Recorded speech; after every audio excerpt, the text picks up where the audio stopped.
En el nombre del Padre, del Hijo y del Espíritu Santo. Amén.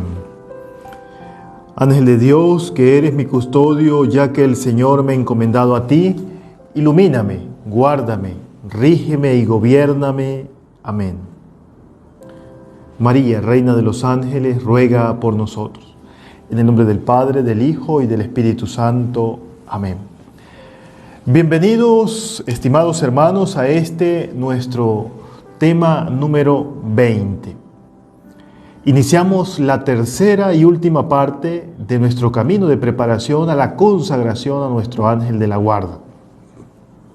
Al iniciar nuestra tercera y última parte, quiero recordarles a cada uno de ustedes aquella primera enseñanza o aquella primera reflexión que yo hacía al inicio de nuestra peregrinación y de preparación. Es que la consagración es un camino de Dios y hacia Dios. Es un camino que hacemos de manera personal.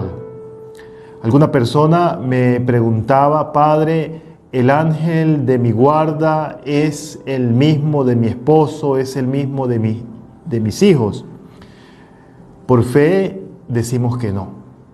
No es el mismo. Cuando Dios ha creado al ser humano, lo ha hecho irrepetible.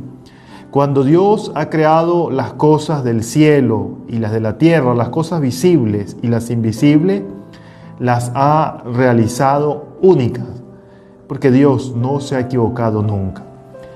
Es por eso que este camino de peregrinación y de consagración, de reconocimiento de nuestro ángel de la guarda que nos lleva a Dios, es un camino personal.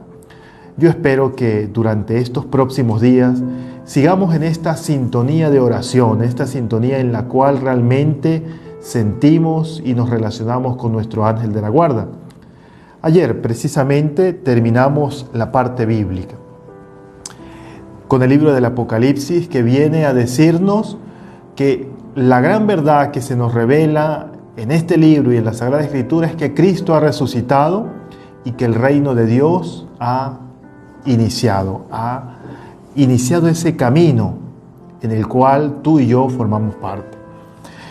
Hoy quisiera hablarles de un tema que causa bastante sensación y también muchísimas confusiones.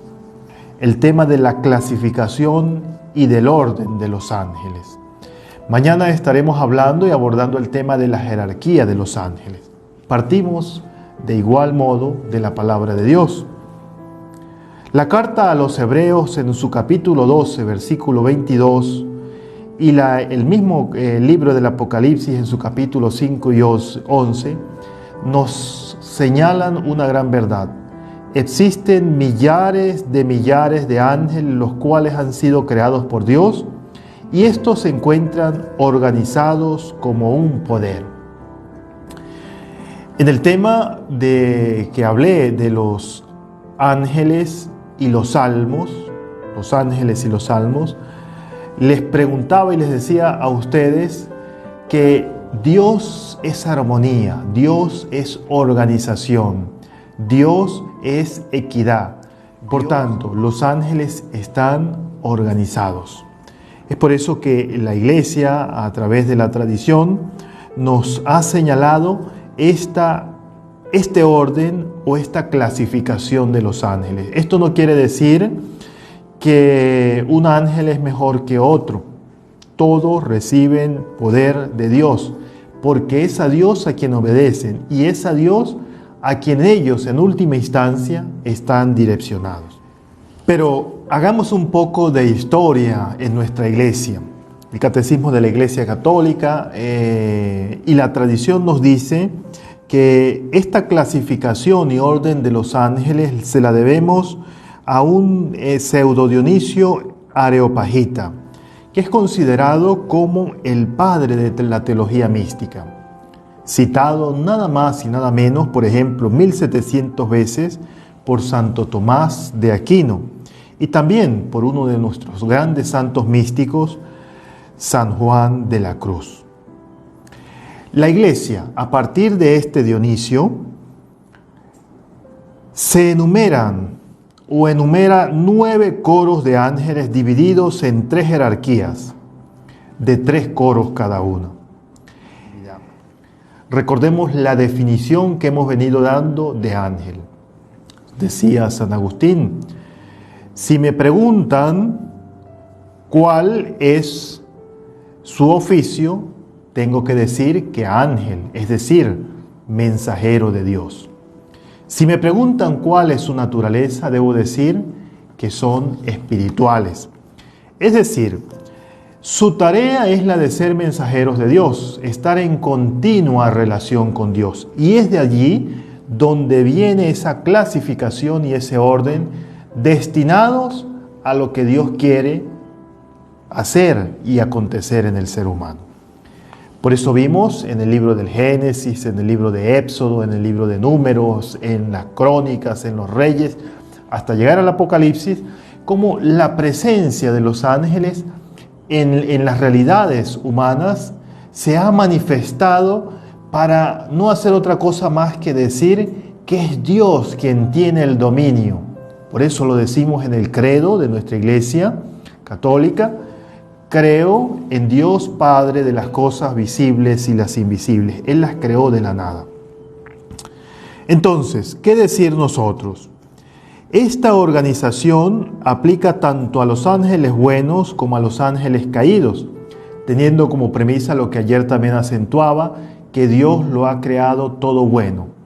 Son los mismos ángeles quienes han desobedecido y por tanto han perdido el estado de gracia de pertenecer a esta jerarquía de los coros de Dios. Así pues que tienen diversidad de funciones delante de Dios y es basado en estas actividades que se ha sugerido una clasificación para cada uno de ellos. El estudio de su clasificación nos ayuda un poco a comprender su naturaleza y función delante de la divinidad. La clasificación aplica tanto para los ángeles santos como para los ángeles que se han rebelado junto a Satanás y han perdido el estado de gracia. La jerarquía. 3 círculos que comprenden 9 coros. ¿Por qué 3? Haciendo referencia y destinados a la Santísima Trinidad. En primer lugar, es necesario manifestar que el orden o jerarquía que existe en el mundo angelical tiene fundamento en el orden y en el sentido que le damos a la Santísima Trinidad. Por ello, el orden angelical es un reflejo de Dios uno y trino. No es algo arbitrario producto de una invención humana. El orden que existe en Dios se manifiesta de manera imperfecta en la creación entera. Cada criatura, cada cosa ocupa un lugar que le corresponde y al mismo tiempo este orden presupone una armonía en todas las criaturas porque Dios es armonía. Es interesante ver esta orden y clasificación de los ángeles en sentido de Dios, en sentido trinitario. ¿Por qué? Porque Dios ha establecido un proyecto, Dios ha establecido una organización y un deseo de actuar en el mundo. Y Él actúa cuando quiere, como quiere y donde quiere, porque es sencillamente Dios. Es por eso que estas jerarquías están ordenadas a la adoración a Dios y al servicio de Dios. La imagen entonces que puede ayudar a comprender este tema de los ángeles es la de los círculos.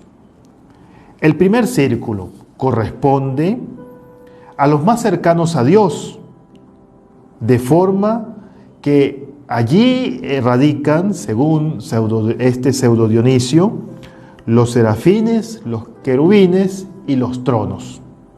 Que el día de mañana, cuando hablemos y expliquemos cada uno de ellos, veremos cuál es la función y cuál es el papel que han desempeñado a lo largo de la historia. El segundo círculo es el círculo que se encuentran los coros, las dominaciones, las potestades y los principados. Y el tercer y último círculo es el círculo que recibe la luz de Dios, pero no de una manera tan cercana a los ángeles del primero y del segundo coro.